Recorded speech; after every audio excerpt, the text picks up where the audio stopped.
Hello, everybody, and welcome to Best of Three, a podcast made in esports. I am Mike, joined today with Alex Kim. Alex, welcome back. You went on a little vacation.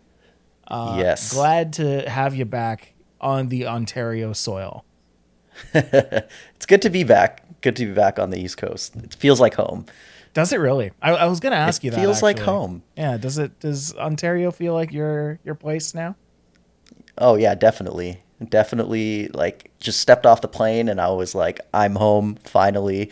BC was nice. They're a lot more open. We're a lot more locked down than Vancouver is, but home sweet home. We're Regardless. getting there, right? Like it's Yeah.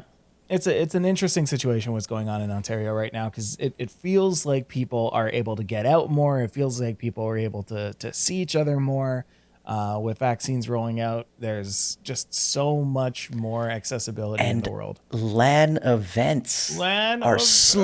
slowly creeping back. How does that affect you right now? What are you doing in terms of LAN events? Oh, well, we're first of all, we're looking forward to opening waves that should be happening in the next week or two. Nice. Not fully solidified yet, but we just want to make sure that we are going to be able to stay open once we open, and Right. then we'll be getting back to our regularly scheduled LAN events. So that includes like EMG, so all the Smash Bros tournaments that we were having. That includes Incendium, so the fighting game tournaments that we had happening, and whatever else that we have cooked up for opening. Right? Right. So for the people who are joining us live today, we're trying something a little bit different. We're streaming over on rumble.com.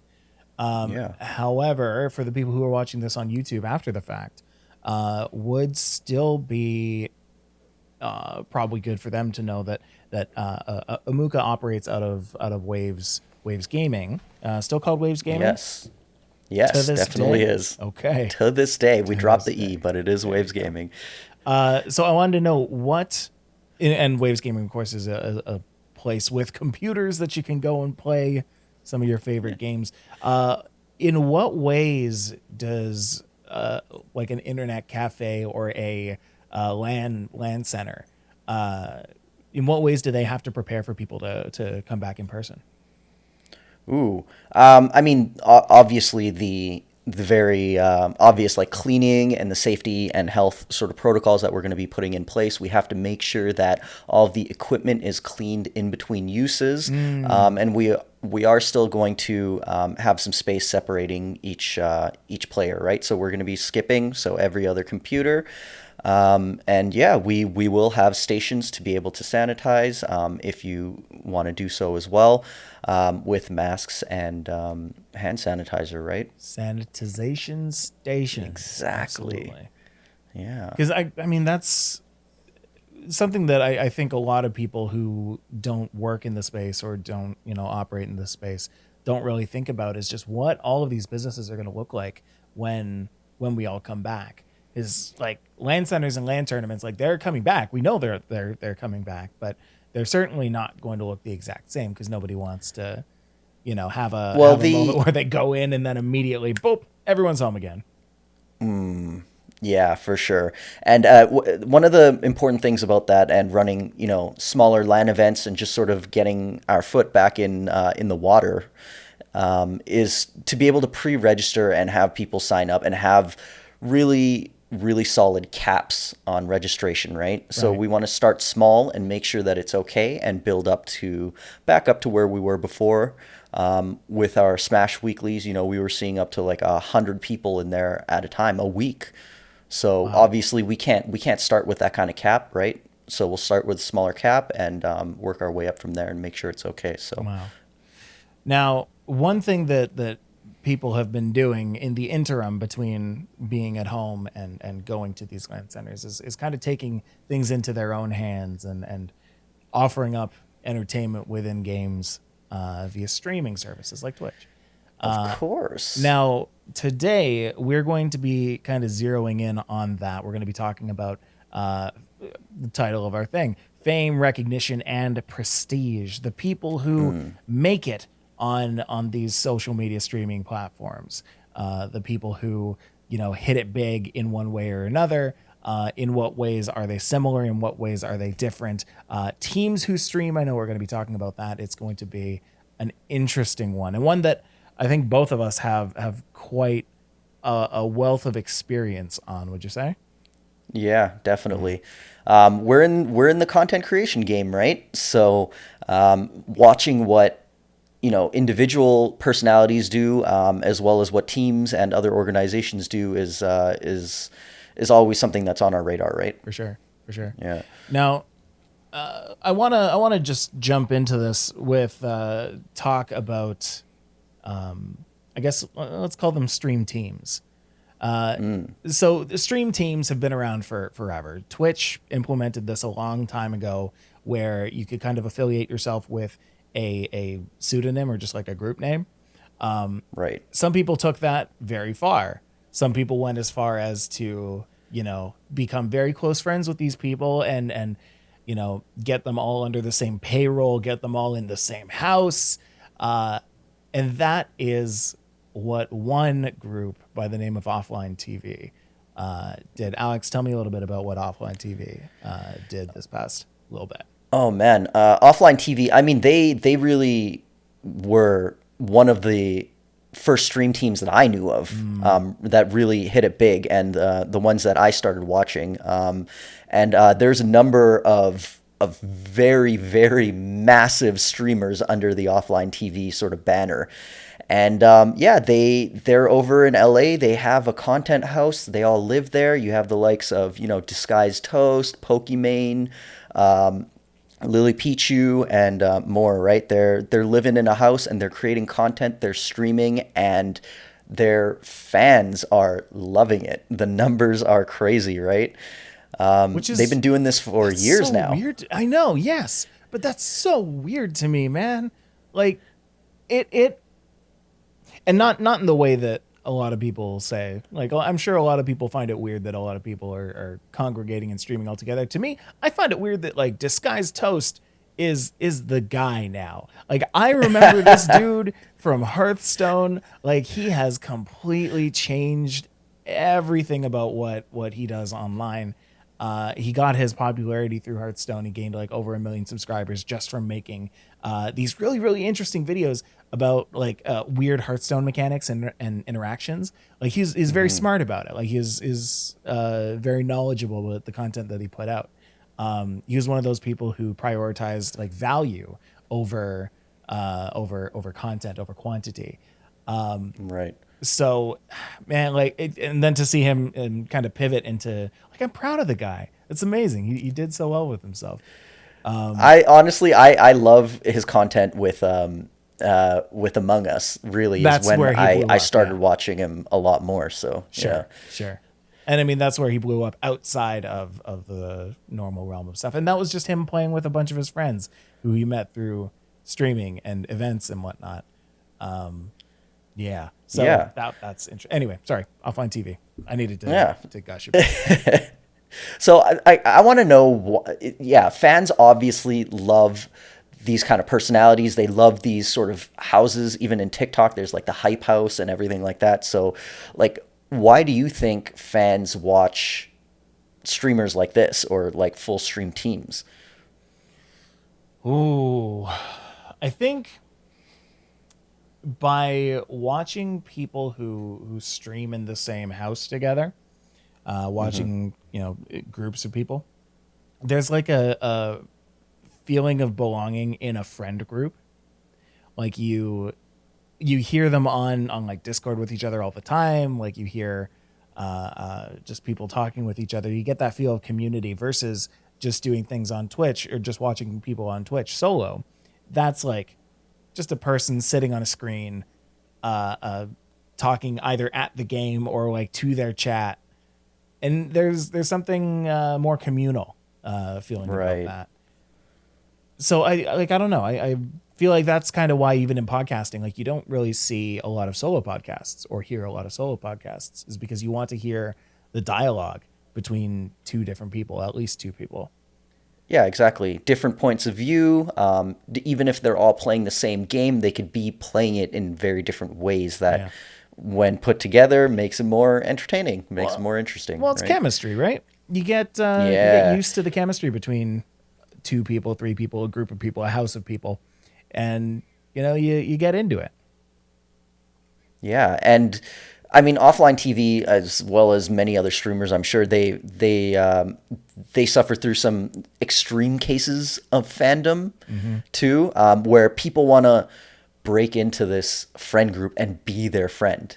They're watching these streamers on a daily basis and feel like they know these streamers on a Yes. personal level.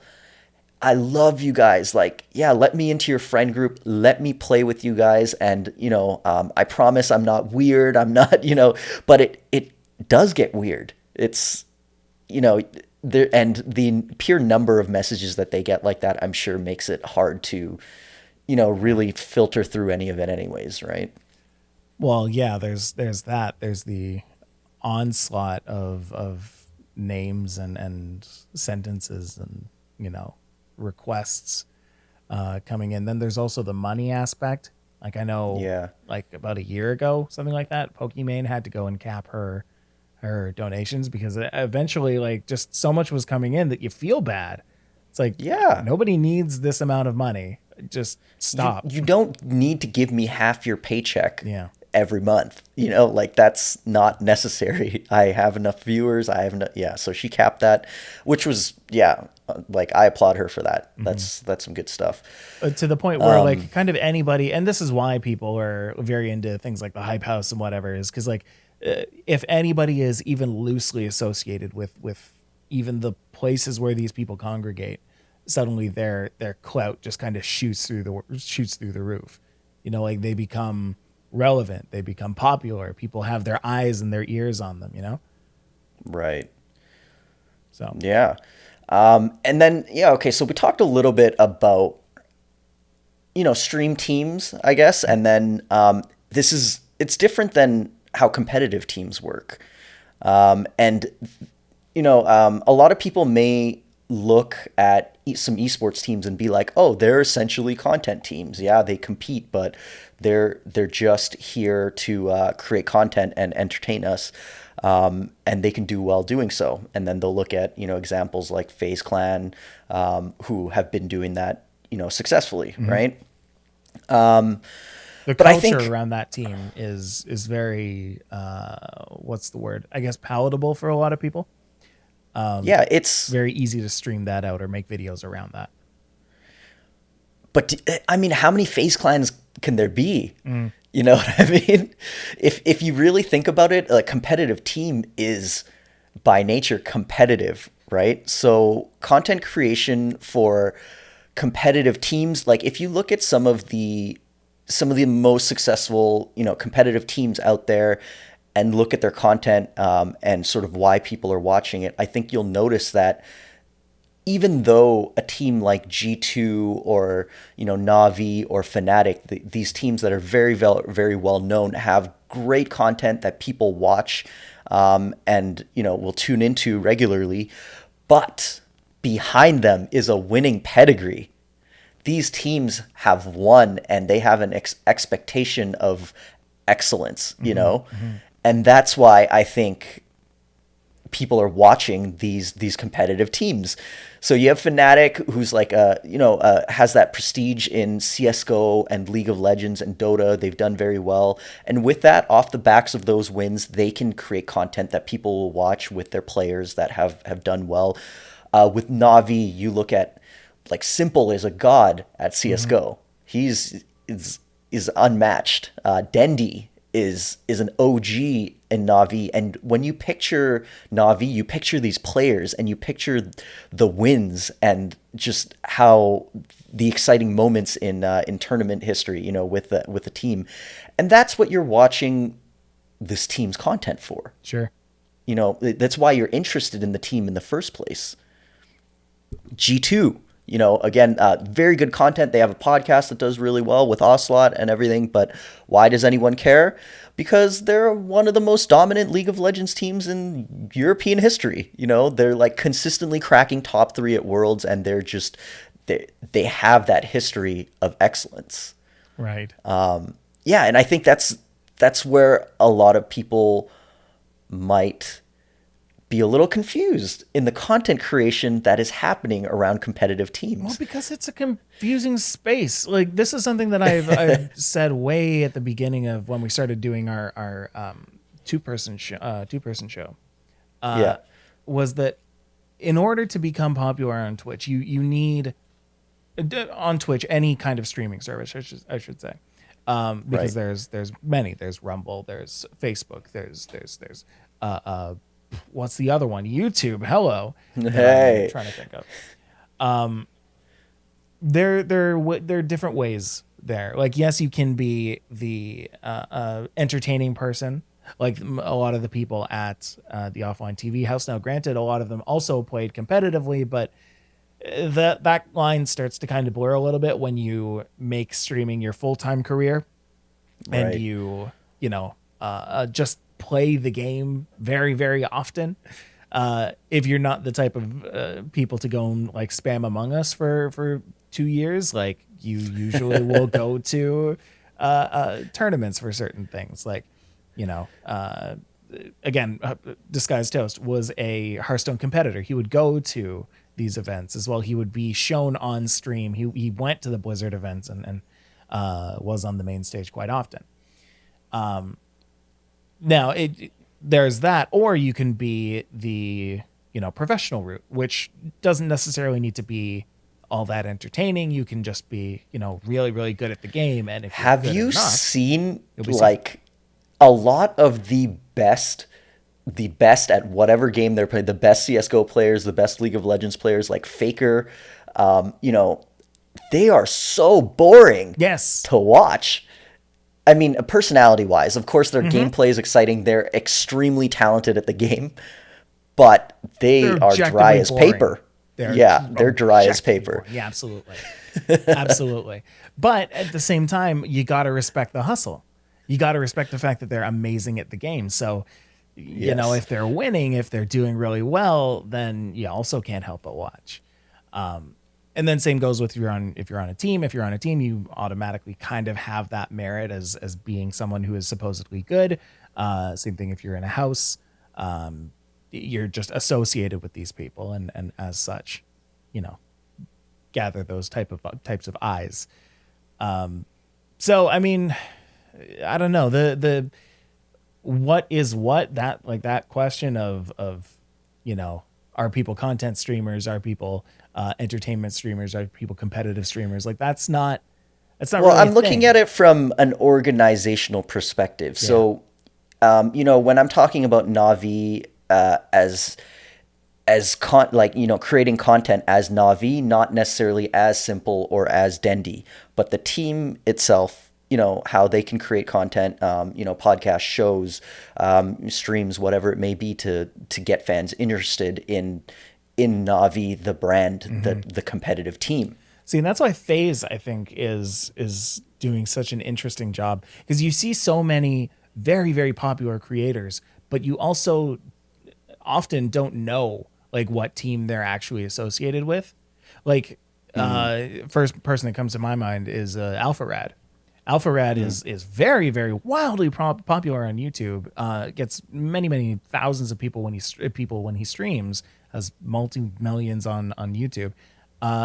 Is affiliated with Panda Global, and I don't think a lot of people would know that just by kind of seeing him. But FaZe still does that thing where, like, in the beginning of, I guess, StarCraft even, where they Phase, just whatever. associate all of the names. Yeah, just FaZe underscore this, you know? Like, Yeah, Phase is an interesting brand to talk about, because I think they really were pioneers in a content first competitive team, yes. which is interesting to look at. And I think a lot of people are like, oh, FaZe cracked the code of competitive teams. How do you make a competitive team, profitable and, gain global brand recognition and all that? Oh, you create content. You just got to create good content, and then we can turn into this, like, household name of a team. Mm-hmm. And if you look at what FaZe and maybe another team that's sort of similar, Optic Gaming, Yes. did, I don't think that it's something that is necessarily replicable, that other teams can look at that and use it as a blueprint to build their team's content strategy. Yeah, I agree with The that. If reason being, mhm. FaZe and Optic, they both started not as competitive teams, but as almost like niche gaming content. Yeah, Yeah. Optic, for example, they started in '06 as a sniping team, and they created, these videos, and they had these like crazy laser beams of snipes, and they didn't even create their first competitive roster for like another 4 years, 2010. wow, That's in their wow. DNA. That's in their DNA. They were trick shooters. But FaZe as well. do you think that was intentional, or do you think that was like a go with the flow kind of thing, where they didn't want to be competitive until they realized, oh, we are like all about these games and there's this competitive side to them. Why aren't we just in that? I don't think it was on purpose. Ah, I think they were really like, hey, we just want to make this cool clan. It's really a clan, not really a team even at that point. And let's make these crazy videos, and let's have fun with the game. yeah, That's how they started. And then, oh, this esports side, this competitive sort of system is developing. Let's get into that. We can probably do well there. We got some skills, and you build from there. But in their DNA, they are not actually competitive teams. And so that's why when I see competitive teams trying to replicate what they do and sort of copy that, I don't think it's going to work. They didn't start that way. See, but what a lot of teams are doing right now, though, they're trying to, in terms of content anyway, they're trying to promote their people as individuals, not necessarily as Alpha Rad of Panda Global, not necessarily as Trump SC from Team Solo Mid. Like these are people who are have become kind of household names, and then people who become the household name then by proxy get people who look into them, find out that they're affiliated with the team, and those people, the diehard fans, are the ones that the teams want in as an audience. Those are the people who will go out and see these people at their events and whatnot, and in turn promote the org. Yeah. And again, it sort of reiterates my point of you have to win, Yeah, right? These players, they get known because they win. right. Why did Double Lift get so famous? And why does TSM or Liquid or whichever team he's playing for have so much prestige? Because they're winning teams, and collectively those players together, make that winning team, and then you sort of pass on that prestige to the team itself. Yeah. And even though you leave the team still retains that prestige, right? That's part of their history. There is, back to FaZe Clan though. There is a fun note that you had written down here that I'm just reading over from Yeah. Lee Trink, the CEO of FaZe. Said, "Here's the challenge for other esports orgs. When I joined FaZe as CEO, I didn't come in and say, let's turn this thing into a lifestyle brand. We were a lifestyle brand, and that meant something. We led the charge in gaming." 100%. I like 100%. He's absolutely right. They were the first to do it, and they started as a lifestyle. They didn't start as an esports team. Again, sewn into their DNA. And if you look at their competitive standings, they're not that good. No. They're around, and you see them in these leagues and stuff, but really they're more of a lifestyle than a successful competitive team. Which is to say, the people who follow them are, the people who the people follow, the creators, are so quote unquote lovable or hateable in some cases for FaZe Clan. Like it's very hit or miss, and some people you love to love, some people you love to hate, some people you hate to love. They get all kinds of people, but when they compete, you follow their story. You don't follow their winning history or whatever. You follow what they are currently doing, because you know that there's going to be some videos that come out after that of like Yeah. what they did on their Tuesday when they went and competed in you know, IEM. It's very, very synonymous to like YouTubers boxing each other right now. It's Yeah, just definitely. another thing for them to do. And this is like playing competitively and in competition is kind of the low hanging fruit of you know, gaming is to competitive as YouTube content creation is to boxing. You know, like uh, yeah, it's something for them to do. I'm curious though too. Okay, so I'm gonna bring up 100 Thieves here. 100 Thieves.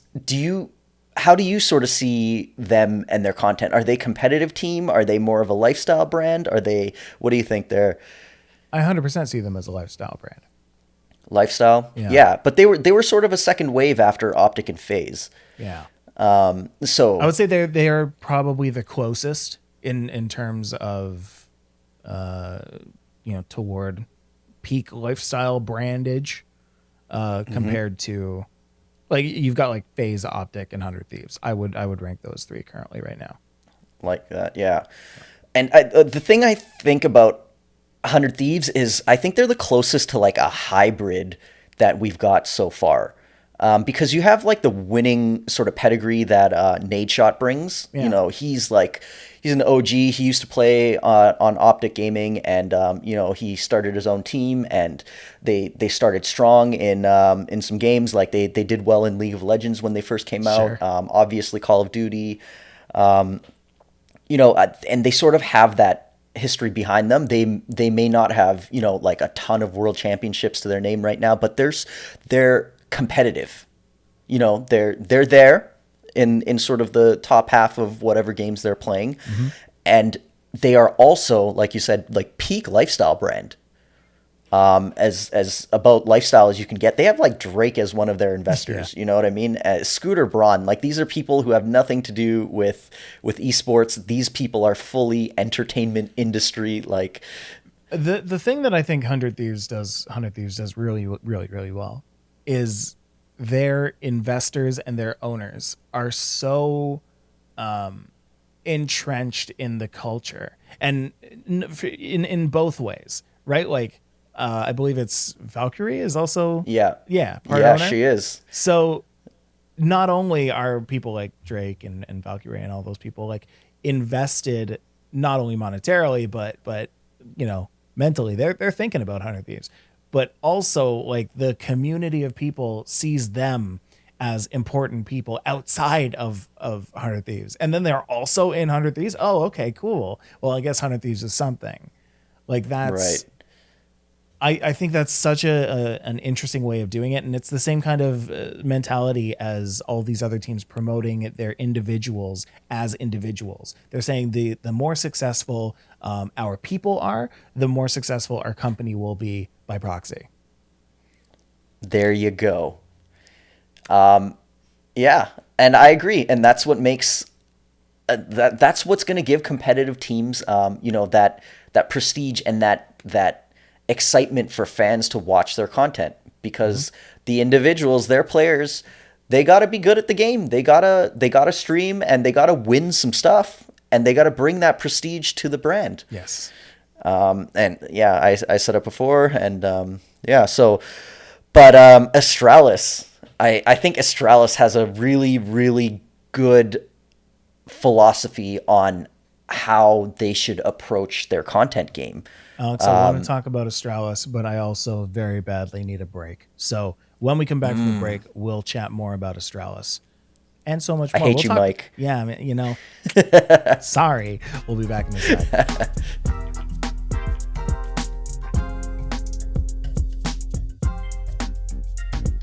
And we're back. Welcome back, everybody. Thank you, Alex, for indulging me in the break. Hello. Yes. I feel rejuvenated. I feel refreshed. I have drank my water and I'm ready to continue. So, how about we do this? You were starting to tell me and us and the audience about Astralis. Please continue. Astralis has the complete opposite mindset of Optic and Phase. Really? They do, the only thing they really care about is winning. And obviously, like CS:GO, they're winning everything. There was a point where they were so dominant that, like, just I didn't even look at other teams. I was like, Astralis is going to win this. I don't even have to watch. They were just so dominant.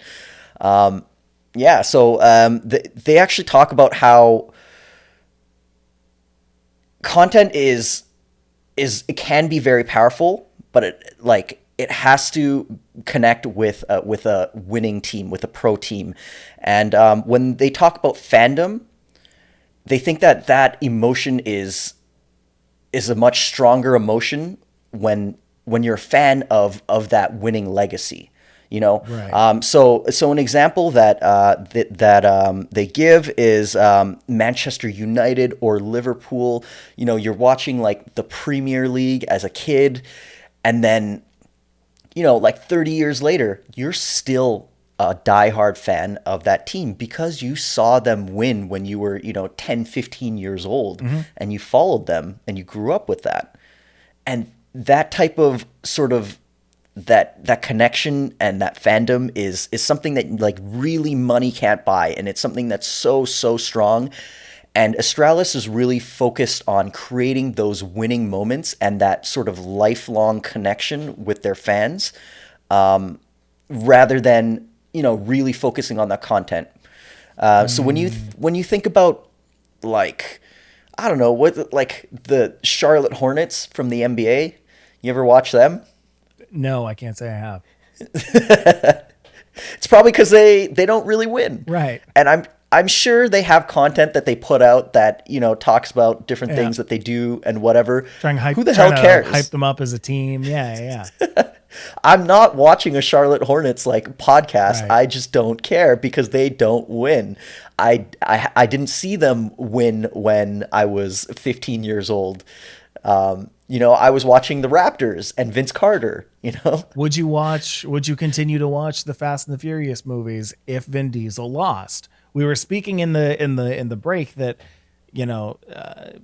there are a lot of parallels that, like, even just the Fast and the Furious movies have to all of this. Yeah. And that's another perfect example. Is back when you were young, you caught the first Fast and the Furious movie and you're like, oh damn, these cars are sick. And you watched them drive and you watched Vin Diesel win. And it doesn't matter that they've pivoted away from kind of what they originally did into different movies, because you're still following the franchise. You have developed this love for the franchise. As silly as Exactly. the movies may have become, you will still follow it because it has already spoken to you. And it's I nothing have there. never wanted a Honda Civic so badly, and still would love a Honda Civic, the same one that they drove in the Fast and Furious. It's like There you a go. cheap car where you throw on some lights underneath, but I want that car. I still want that car. And it's a very, very powerful thing. And Astralis is looking to build that. Fandom They're is looking at the powerful. long term, Yes. Fandom winning is moments. incredibly powerful. Now, again, like this doesn't necessarily mean that their players are all boring. That just means that they're not focusing on the entertainment value of their people. They're focusing on their competitive performance. And if that Yes. can involve streaming and involve an entertainment side from the standpoint of the players, then sure. But they are a winning team first. Right. Yeah. So let me ask you this: Yeah. what if you were to start an esports team, a competitive team? Like, how would you go about it? Like, how do you get your team out there? How do you get some marketing done? How do you build that brand recognition? If I were to start to make an esports team, I think I would have my players. And you know what? I think Parabellum does it right. And I think about Chris Lama and Parabellum. And for years I've known that he is very person centric. He's not necessarily looking for people who will win all the time. He's not necessarily looking for people who are incredibly entertaining or controversial or anything like that. He's looking for people who are good people. And Good I people. think Okay. that is kind of where it starts. If you get like in esports, it's a very interesting opportunity where you can actually you know pull from all different kinds of people from wherever. If you're looking at sports Right. teams, you are mostly looking at how they compete first. You're going out as like a talent scout. You're going and seeing how they're playing. You're going seeing, what they're doing, and if it meshes well with your team. Uh, for me, I'd want to see what kind of work ethic, what kind of personality these people have, and if they can work well with me or my team as a business. Yeah, he built a strong community and one that is so loyal and committed, Right. actually. Through several years, the beginnings of the team, not people weren't getting paid. They weren't getting sponsorships or anything like that, but people stuck through. They put in the work and built this incredible community from scratch Right. that is still going strong today. Because you And then can you when can train. You can train people. Like yeah, as long as they have the work ethic to actually commit to something, you can train anybody on anything. If you want them to be a pro Rocket League player, you can help them get to be to the point of being a Rocket League player if their work ethic matches that. I I I don't fully agree with that. I Do think it. Disagree with there's me. a level of like innate natural skill built in there somewhere. Fair. You have a certain window to get good, and if it's going to take you 10 years and your window is only 3, it's not going to work. Mm-hmm. So there that you need that innate natural skill to be able to get there quickly I will with give some you that. training. That's Yeah, true. yeah, yeah. That is true. But So what what? I Yeah. What about you? Sorry, what I was going to build on that was also you look at Parabellum and how they did in sort of the Challengers League, winning a spot in the Sixth Invitational, and then going to Paris for a world caliber event, an Yep. international event, and then beating teams like TSM, like they beat TSM Space Station, and these teams are teams that were previous winners, previous champs. Yeah. And after that, you just see Parabellum explode. And that's where I really, really see the proof is in the pudding. You need to win. Mm-hmm. You can build this community and everything like that, but eventually you got to win. Either you got to start by winning and then build on that, or you got to build like a base, a community and whatever, and then start winning and bring those guys with you. See, that's all strategy, right? Like you can. There is. I don't know. Like I see the curve going in multiple different ways. If we're looking at just extremes here, obviously the world isn't so black and white. But if you start off as a team that tries to only win, and you're gathering people who win, you will win. That is fine. If that is the only thing that you're looking for, eventually though, you're going to run into all the other problems that come along with bringing in winning teams. And again, this is talking in extremes, but then you run the risk of people, you know, getting poached by other teams and not really caring about their team so much that they just kind of jump ship whenever they first can. You get people who Right. burn out because they're at such peak performance that then they go on the decline. You Right. get people who end up ruining it for themselves because they get too high on their own supply, and then they go and do something that'll get them in hot water, and then your team is in some major trouble.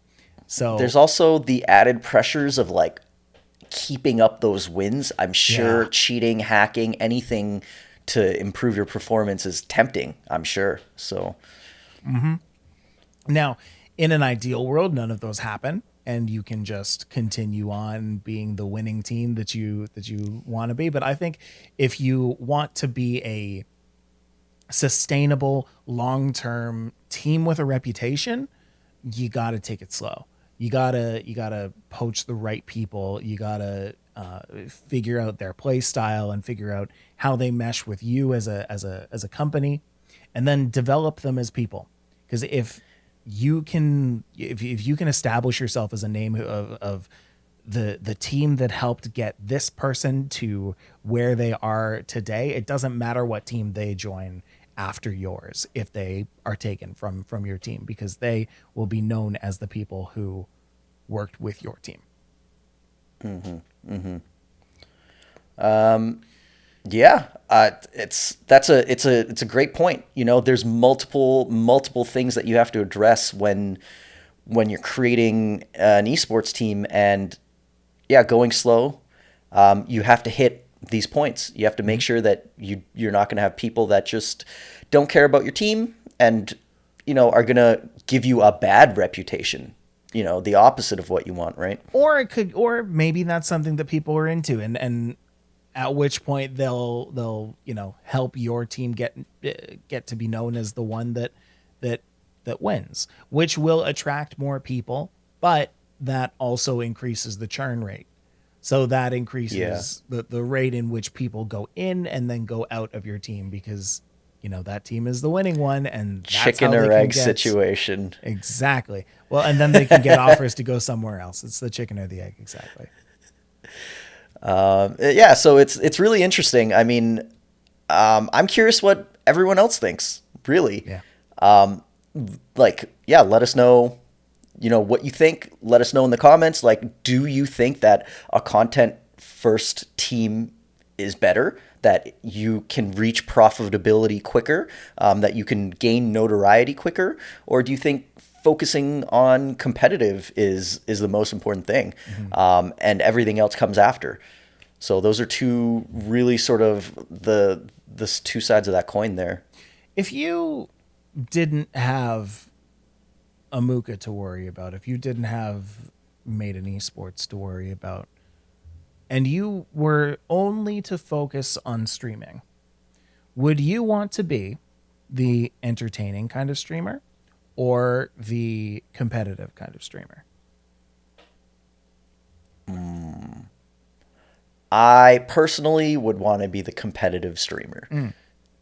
Personally, because the reason being, when you reach that level of world class skill, you have access to stuff that other people don't have. Entertainment wise, this guy's funny, they have different kind of humor styles, whatever, but a certain level of knowledge about the game, of skill that you can bring that no one else can. And I look at like Shroud as an example when he was co-streaming the VCT Masters, right, in Iceland. And I loved his stream because he was so brutally honest about everything that was happening, and he flexed his knowledge, and I wanted that knowledge. Tell me, why was that a bad play? Why do you Shroud think that was a good play and that was a bad play? With casters, not necessarily saying that they're not knowledgeable about the game, but they are there for entertainment value. There's a little bit of, knowledge being dropped, and then there's some shoutcasting happening. But with Shroud, it's like you know what you're getting with him. He's going to spit straight facts, and you're watching it for that competitive sort of angle on everything. Now, that I like that. I do like that answer. I respect that. And I find myself now watching more content from the people who are the competitive streamers. To name names here, like I watch a lot of Nice on League of Legends. I watch a lot of Trump SC on Hearthstone. Like, these are all people who are not necessarily known for their entertainment value. They have become entertaining over the course of their time streaming because they've just kind of, You have to be. you have to be, you learn how to be. Nobody is one or the other. You're never just competitive or just entertainment. You're always somewhere in that spectrum. But you saying that you would lean closer to the competitive side in your focus anyway is interesting. I think for me, again, like I watch more people on that end, I would probably aim right in the middle. Because That's what a cop out. What a cop out. because I want to be extremely entertaining in my gameplay, but I wouldn't have fun with it. I wouldn't be entertained if I was playing like crap and like enjoying the hell out of it. I do not enjoy playing poorly. So I guess Right. that by default puts me closer to the competitive side, but not like way at the end where the high level stuff is. I think your level of competitiveness is actually just average for streamers in general. So don't What you call it a described to cop me, out. Don't call it a cop out then. well, I'm calling it a cop out because it's still entertainment side. Even people on the, extreme entertainment side, they have a level of skill. They stream every day. They Yeah. play these games. They're gonna be somewhat good, and they don't want to play badly. Right. You know, so I would say that's still on the entertainment side. That's what I'm gonna. So I bring him up a lot, but God, is he ever the perfect example? Day 9. Yes. Where would anybody put him? Where would you put Day 9? Would you put him more on the competitive side because he doesn't play competitively? Would you put him on the But his entertainment side? No, but he has that knowledge, Does have that the like knowledge. long standing that gets into his brain. Maybe you don't have to watch him for his competitive gameplay, but he has competitive analysis that he could do that is in that realm that I think is more on the competitive side, not on the entertainment side, right? So So I guess where the difficulty lies is that it's not a spectrum between entertainment and competitive. That's not how it works. It's not either you're very far on one side or you're very far on the other or you're anywhere in between. You have a certain amount of competitiveness elevated by the amount of entertainment that you have, or you have a certain amount of entertainment potential elevated by the amount of competitiveness that you yes, inherently have. yes, Knowledge also increases that. You can be really, really bad in your application, but really, really good in your knowledge.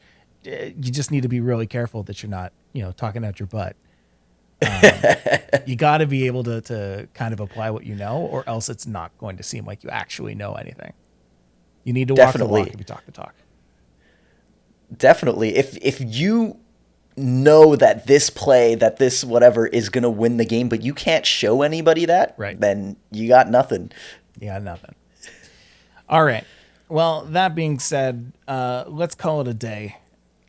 Yes. This has All been a lot right. of fun. Alex, tell me about some stuff that's going on with you this week. Oh man. To be honest, it's getting back into the flow of things. We got another great video by Infamy Esports dropping, and that is going to be for the VCT Masters starting tomorrow. So got some great Valorant content dropping there. We have Concussion Legacy Foundation. We're working on a fantastic campaign, supporting brain health and in gamers and just traditional sports alike. But if you want to support, you can go check that out on our Twitter, Amuka Esports, and yeah. We have a Fortnite tournament as well this weekend. So also in support of Concussion Legacy Foundation. So you can register or tune in. Again, check us out on Twitter at Amuka Esports for more info on that. Very nice. Yeah. And of course, you can always follow Made in Esports on YouTube or now Rumble. Looks like interesting. Go and check that out. Rumble.com/. Do we have a link for it? Made in Esports. Yeah. Rumble.com/Made in Esports. Would you look at that? Got in on the ground floor, and so we got the name. Yes. You can find me wherever you find your people at Still Just Mike. Alex, where can people find you? You can find me on Twitter. I'm around there. Crispy Kim. That's Crispy with a K. Cool. And folks, that's going to be the end for us. Everybody, I hope you have a wonderful week, and we will see you in the next one. Bye-bye. Thank you everybody. so much.